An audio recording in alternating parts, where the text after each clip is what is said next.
nurse. Putol pa. What? Isip. Dial again.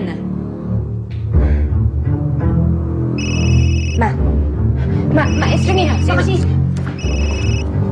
Hello? Hello, Rocco? Diyos ko naman. Pinakaba mo kami. Ano ba nangyayari dyan?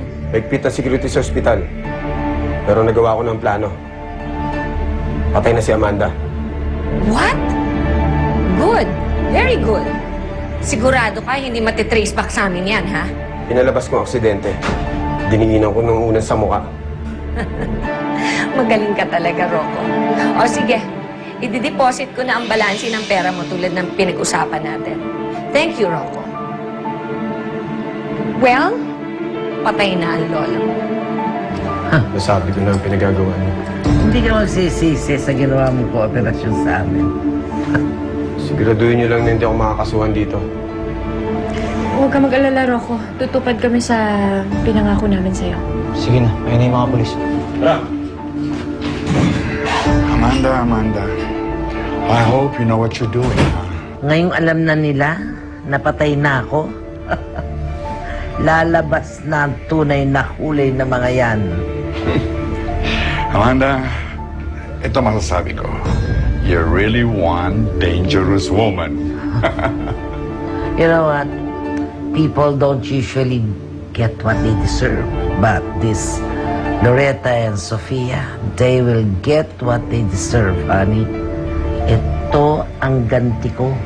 Patitikimin ko sila ng parusa na mga pinaggagawa nila sa amin ni Elisa. Mga walang hiya.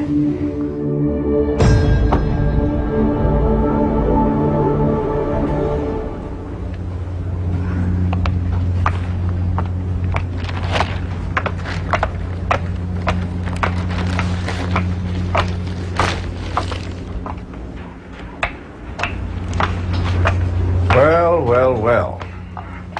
What are the two of you doing here?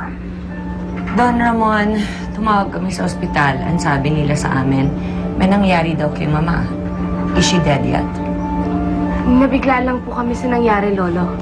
Ilang beses ko bang sasabihin sa'yo na huwag mo akong matawag-tawag ng lolo, ha? Hindi kami nagpunta dito para makipag-away. Gusto lang namin makiramay kay Mama. We want to know what's happening. Bueno.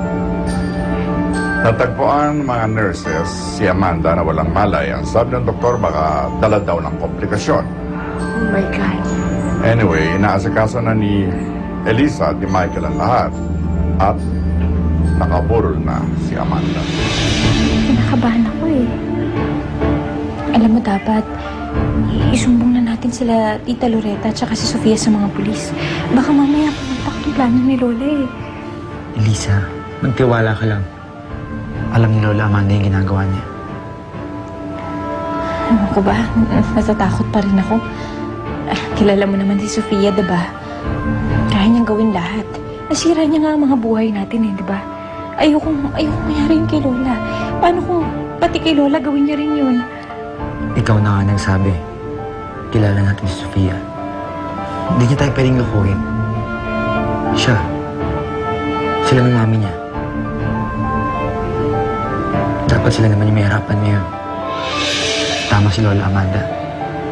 Kailangan nilang maramdaman kung paano lukuhin at mapaglaruan. Saan po ba nakaburol si Lola? I don't think it's a good idea for you to go there. Magkagulo lang. You know what? Let Elisa mourn her Lola in peace and quiet. But she's still my grandmother. Gusto ko rin po makipaglamay. I won't allow it. Pero Lolo, Look, Sofia, huwag mo nang ipagpilitan ng sarili mo. Kung ayaw nila sa atin, di wag. Please, kindly send our condolences to Elisa and Michael. Let's go back.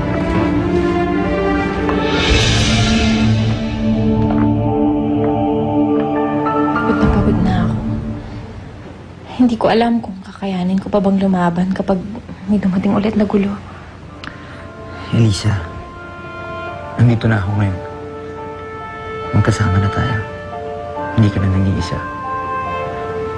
kapag hindi mo na kaya, ako ang lalaban para sa'yo.